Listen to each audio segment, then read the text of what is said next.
पुण्यात जंगली महाराज रस्त्यावरच्या एका गॅरेजला आग लागली होती। अग्निशमन दलाची 5 वाहनं घटनास्थळी दाखल झाली।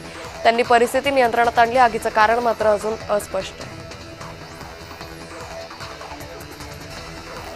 आगामी जनगणनेच्या पार्श्वभूमीवर वाशिम नगर परिषदेच्या कर्मचाऱ्यांच्या वतीने शहरात प्राथमिक घरमोजणी आणि नोंदणी प्रक्रिया सुरू करण्यात आली। या प्रक्रियेत प्रत्येक घर, मोकळी जागा तसेच बांधकामांची नोंद घेतली जात असून घरांवर नोंद क्रमांक टाकण्यात येतो।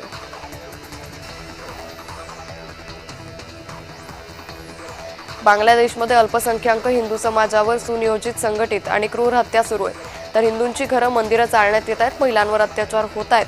तिथले हिंदूंचं जीवित आणि संपत्ती, धर्मस्वातंत्र्याच्या रक्षणासाठी भारतानं भूमिका घ्यावी या मागणीसाठी छत्रपती शिवाजी महाराज पुतळा चौक इथे हिंदू राष्ट्र जागृत समितीच्या वतीनं निदर्शनं करण्यात आली।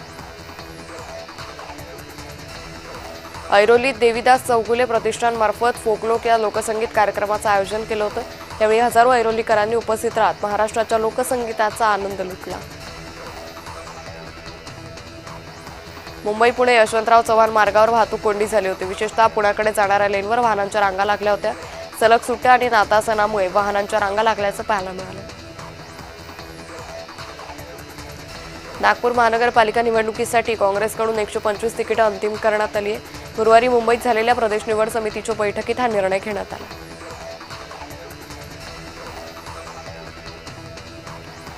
नवी मुंबई आंतरराष्ट्रीय विमानतळावरून पहिल्याच दिवशी 4000 प्रवाशांनी प्रवास केला। पहिल्याच दिवशी विमानतळावरून 48 विमानांची वाहतूक झाली। यावेळी प्रवाशांमध्ये विशेष उत्साह पाहायला मिळाला।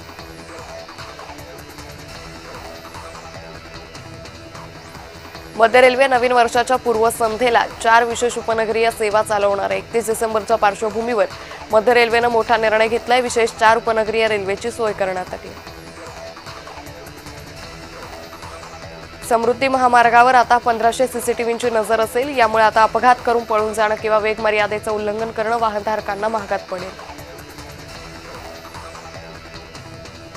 प्राणघातक मांजामुळे होणारे अपघात आणि मृत्यू रोखण्यासाठी नागपूर खंडपीठानं अत्यंत कठोर पावलं उचलली आहेत। मांजाचा वापर करणाऱ्यांवर आणि तो विकणाऱ्यांवर प्रत्येकी 50,000 ते 2.5 लाख रुपयांपर्यंतचा दंड आकारण्यात